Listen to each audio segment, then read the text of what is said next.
Okay, a quick video for myself, Harvey Goldman. No cuts, no edits, no filters, and no hair.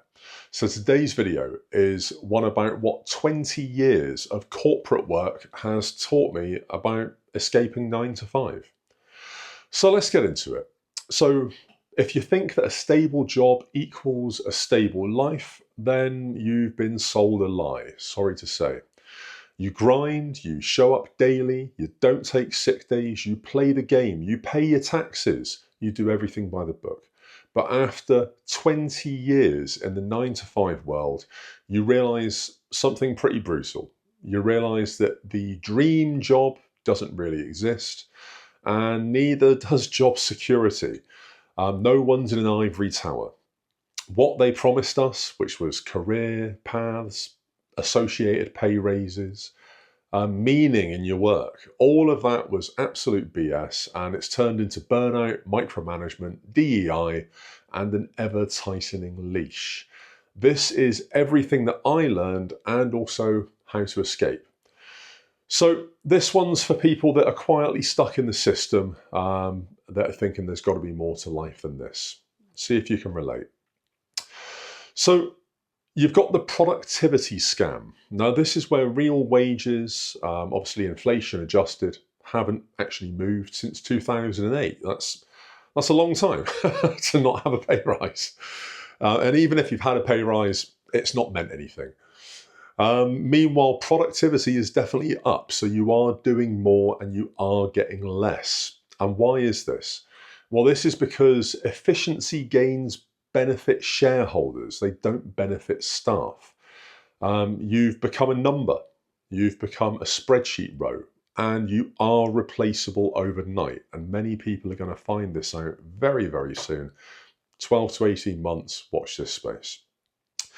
Company culture is basically often a cover-up. You think that it's team building, and that team building days and bean bags and all of the rest of that crap makes the office a good place to work. Think again.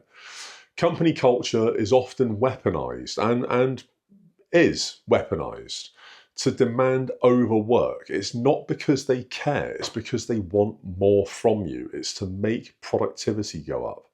All this "we're a family" crap. You'll be working unpaid overtime, and you'll do it during a crisis, because you're loyal to the company, because they're your family. Don't fall for it. It's a loyalty trap. Staying long-term in one job, you'll likely earn less than someone who job hops every 2 or 3 years. That's a fact. You're not rewarded for staying in the same company. You need to migrate to the pond that's got more fish, basically. The average pay rise that many people can get for switching roles is 10 to 20%, which beats a normal pay rise that you'll get if you ask for one. And obviously staying with the 1 or 2% purported cost of living increase, if you're lucky, a begged for pay rise at a business is not gonna beat that, and let alone stave it off. Micromanagement absolutely kills motivation. The rise of remote work actually gave us freedoms, and corporations obviously freaked out. So now we have productivity trackers. We've got teams with green dots to make sure that you're looking at your screen, constant check-ins. You've got screen grab software, keystroke loggers, all of it. And companies do use these. Trust is gone. Autonomy is dead. You've got no control.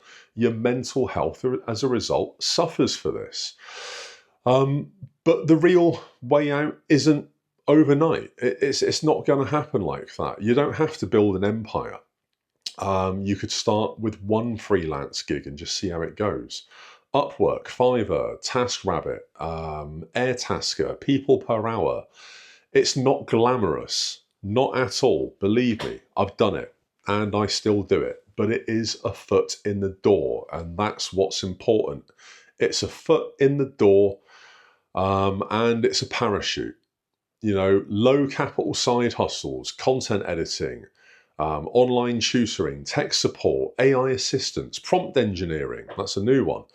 Handyman services, all of these are low capital startup side hustles that really anybody can do given a tiny bit of free training. Or you downsize to gain time. Less rent equals less pressure equals perhaps a bit more creative freedom. So, what do you feel about this? They don't want you working for yourself, because the minute you realize how much you're being mugged off and how much of your valuable time is being stolen, you stop playing the game. And if you stop playing the game, then you're not paying into their system. And if you're not paying into their system, that makes Jack very unhappy. So what's your experience of this? How have you found the working environment? Have you got your foot in the door of a side hustle that's working for you?